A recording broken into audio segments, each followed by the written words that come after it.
How hard was the pregame meeting with players?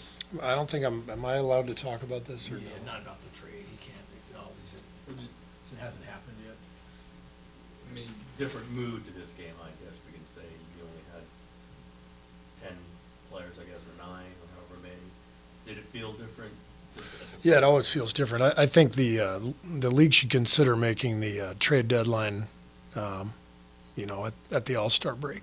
Just so you don't have to face these games where guys are getting traded half an hour before and a game, and you're trying to process the emotions and trying to win a game. I don't know if it's possible, but it'd be great if we could move it back to or make the last couple of days, before the deadline, like off day. I don't know how to do it, but these are tough days for sure. I know you can't talk about like the specifics of the trade, but clearly you were having some conversations with guys pre-game. I mean, I guess why did you choose to be the one that seemed to go around and, I guess, break? Can I talk about this or no? That'll be fine, yeah, that's fine, we can talk about that. I'm the coach. I mean, so stuff like this happens. That's my job. So, yeah. And, I mean, what did you see within the emotions of your team? Well, we got off to a terrible start, but bounced back, and I thought played a pretty solid game until the last 3 minutes. You look at the stats, and it's yet another NBA game that makes no sense to me. We have 33 assists and 9 turnovers, and we make 17 threes, and we lose to a team that's 12 and 37. They scored 20 points in the last 3 minutes, and so this game has gotten so crazy. Everybody is capable of putting up 20 points in 3 minutes if it comes to it. And so, overall, we played a pretty solid game. We weren't great, but we took care of the ball for the most part, and had control of the game, 10-point lead in the final minutes, and lost. So it's a tough one, another tough one. There have been a lot of these this year, and brutal loss. But we got to move on. We got another game tomorrow night, and we've got to process everything that happened today and move forward. What happened in the last 3 minutes? I thought Kessler took over the game with his shot blocking, rim protection. We had a couple of openings and we couldn't score. He had a couple of great block shots.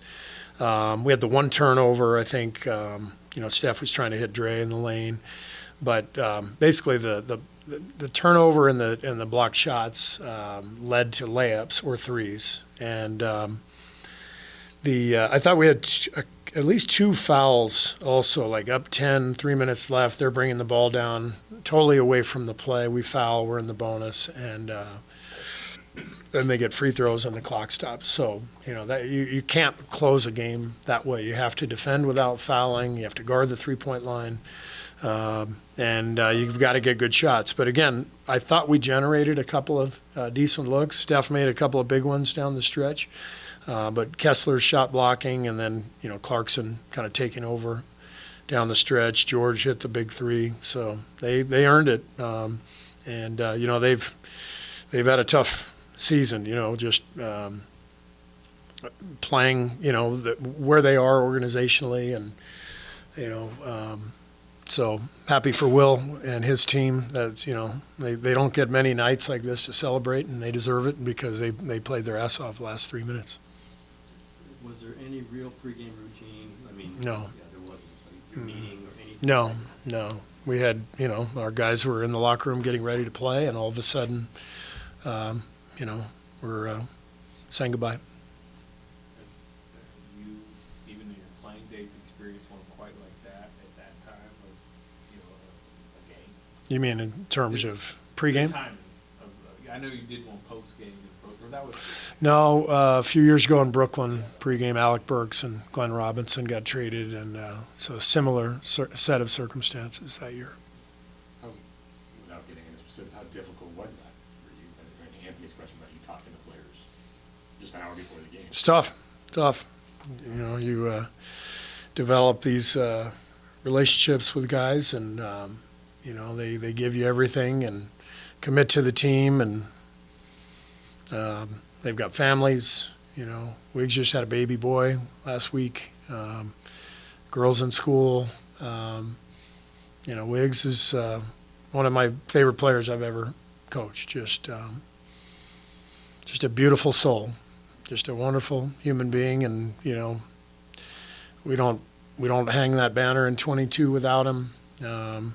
Everything he brings every single day, the laughter, the smile, the joy, just a wonderful human being. And so I'm going to miss him, and you know, the other guys too. I mean, Kyle is just the ultimate pro. The guy's one of the best professionals I've ever been around. You know, Dennis, we bring in here, another pro, total pro competitor. We bring in here with the idea that, you know, we're gonna have him for a while. And you know, he moves his family and kids, everything. They just moved into a house last week. You know, so Lindy just getting his career started. That's, you know, he's been great to coach, wonderful young guy. So it's hard, but this is the business. We know that. We talk about it, you know, periodically. And so we, you know, everyone moves on, and you say your goodbyes, and that's hard.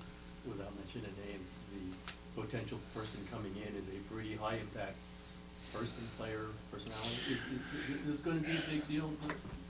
Try to adjust everything? I think this is where I'm treading on thin ice, so I think we'll wait until, we'll wait until the trade is official. I think today is the day to say goodbye to our guys, and I feel comfortable talking about them and what they've meant to us, and what they will always mean to us. And then I think, you know, whenever the trade goes through, then we'll talk about that.